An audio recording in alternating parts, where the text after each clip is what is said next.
So Sirach 28:2, forgive thy neighbor the hurt that he have done unto thee, so shall thy sins also be forgiven when thou prayest. See? Forgive the sin and the hurt that have been done unto you, right? So that when you go for some forgiveness, you can get it. Because if you haven't forgiven, right, the bad things that have happened to you from somebody else, the Lord not trying to hear nothing you're talking about, right? The Lord don't want to hear nothing. Why would he forgive you when you can't even forgive somebody else, right? You can't forgive somebody else, so why is the Lord going to forgive you, right? Now, if you, again, this all falls back to what? The vibration and the things that we put out there is going to come back upon us, right? Good or bad, right?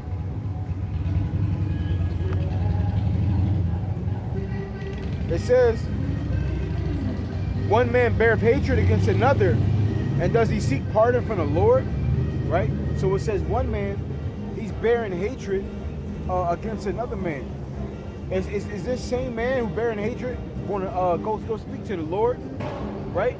He's going to seek pardon, forgiveness from the Lord, right? That's the hypocrite, right? That's hypocrite. You asking the Lord to do something for you that you're not even willing to do for somebody else, right?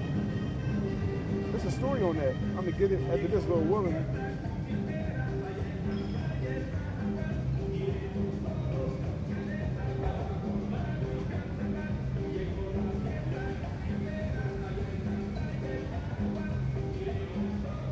So I'm going to get that after that, then run this one. But Sirach, or Ecclesiastes 28 and verse 4. He showeth no mercy to a man which is like himself, and does he ask for forgiveness of his own sin, right? So it says he's not even showing forgiveness for a regular man who's just like him. Here, got to deal with demons, right? And everything else, right? So a person, that same person, is not going to forgive another person for demons on him, but he wants forgiveness for the demons on him and the wrong things that he had done in his transgressions, right? It says, if he that is but flesh nourish hatred, who will entreat for pardon of his sin, right? So it says a person who's just a person, right? You're just here in the flesh like everybody else. If you want to keep in hatred, you don't want to forgive, right? You don't want to let things go, you're not going to give forgiveness, right? It's not going to happen, right? The Lord, he's willing to forgive, but we got to meet him halfway, right? He's willing to give us whatever we want, but we got to meet him halfway. You want forgiveness? Fine, meet him halfway. What's that halfway? We got to be willing to, we got to forgive other people, right? You want mercy? You'll get that too. What we got to do? Meet him halfway. We got to be out here showing mercy to people. You want love for Heavenly Father? What we got to do? Meet him halfway, right? That's the only thing Yahweh Shem Yahshua wants us to do. Just meet him halfway. That's all he wants. Meet him halfway. That's all he's asking for, right? It says, remember thy end, and let enmity cease. Remember corruption and death, and abide in the commandment, right? So it says, remember corruption and death, right? Remember that we're all here in the flesh. Remember that we're all in these chains of darkness. Remember that anybody can mess up. Peter was rebuked by Yahushua for messing up. Paul was messing up, right? All the disciples was messing up of Yahushua. King David, Solomon, Samson, right? Nearly everybody you can name in the Bible has messed up. Moses, right? Almost everybody in the Bible you can name, no matter how righteous, has messed up.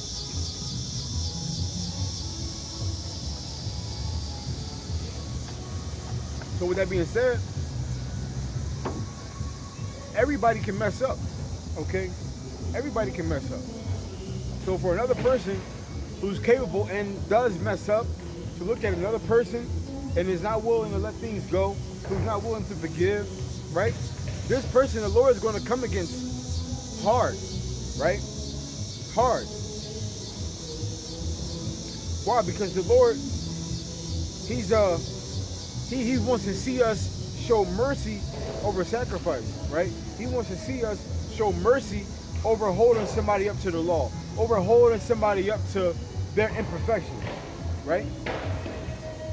At the end of the day, it's not about how people treat us, it's about how we treat people, right?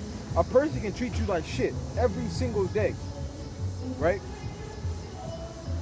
Every single day. The Lord expects you to be good to them. Yahweh Shemel Shai, that's what he expects. He expects us to be good to them, despite how they're treating us, right? Yahweh, because look at Yahweh Shai. He showed us love, even when we didn't earn it, even when we didn't deserve it, right? Yahweh showed us love, mercy, long suffering, even when we didn't deserve it, right? So for a regular person to turn around and look down upon another person or judge another person or hold another person to the law, right?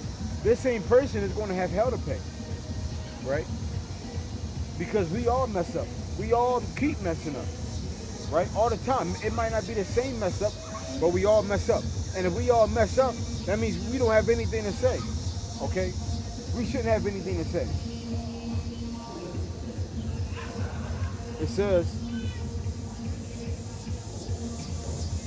remember the commandment, right? Because it says up here, it says, remember thy, verse 6, remember thy end, let enmity cease, remember corruption and death, and abide in the commandments. So it says abide in the commandments, right?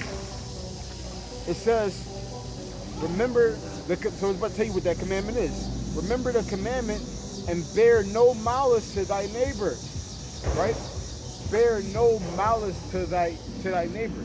Now let's look at that word malice.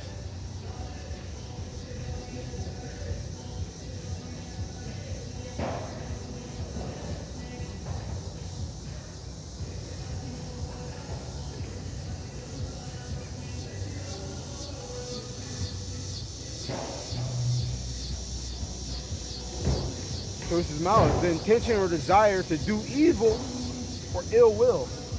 That's savage, right? So what is malice? Malice is the intention of wanting to do evil or ill will. And we know that what? Love worketh no ill to his neighbor, right? So if you love the Heavenly Father, you're not going to want to do nothing bad to your people, right? Intentionally, right? The intention, to them in the thoughts, the plotting of doing something evil or wanting to bring harm upon your people. That's not okay, right? That's not okay, right? Oh, this person did this to me, so I'm gonna do this to them. That's not okay. Now you got intentions. You're plotting this out. It's a careful, it's a calculated plot to do something bad to bring hurt upon another person. Not okay, right? Not okay. It says remember the covenant, right? Remember the commandments, right? It says, bear no malice to thy neighbor, right? Bear no malice. So you're not supposed to want no ill, no bad thing, or nothing bad to happen to your people. You're not supposed to want this to happen, right? You're not supposed to want it. What's up, brother?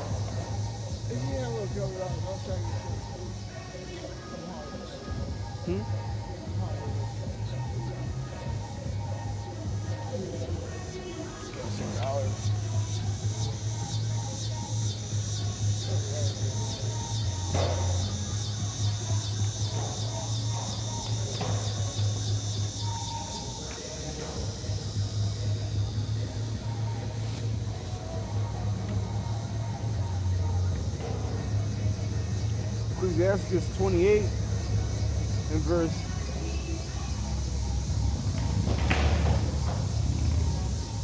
7. Remember the commandment and bear no malice to thy neighbor.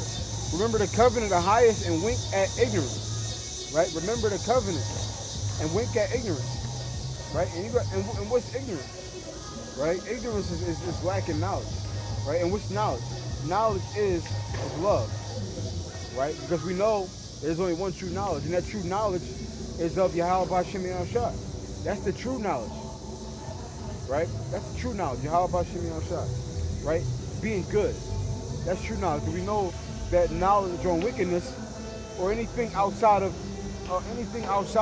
salvation, it means nothing, right? It means nothing, right? So it says, remember the commandments, and also what? Wink at ignorance, right? And what's ignorance? Lacking that love. So a person who does not have that love, you got to be willing to forgive that person. You got to be willing to wink at it, right? Let it slide. Watch this.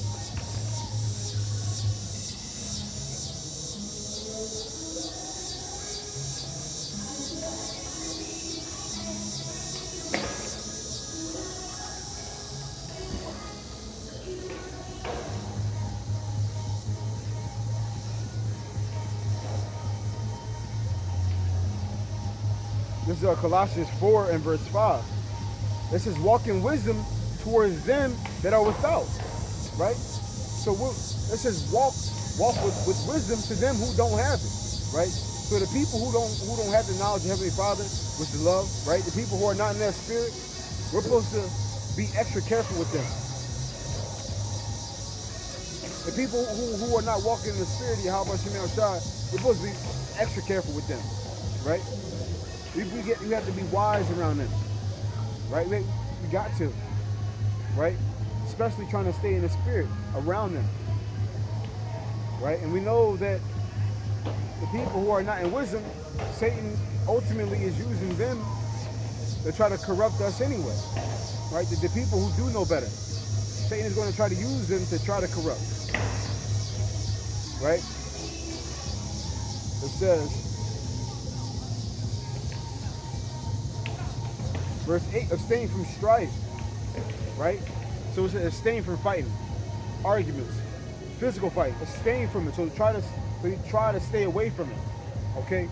Trying to stay away from it, avoiding it. It says, and thou shalt diminish thy sins, for a furious man will kindle strife, right? So your sins, and what is abstaining from strife? That's peace. And that's one of the fruits of the spirit, okay? So we know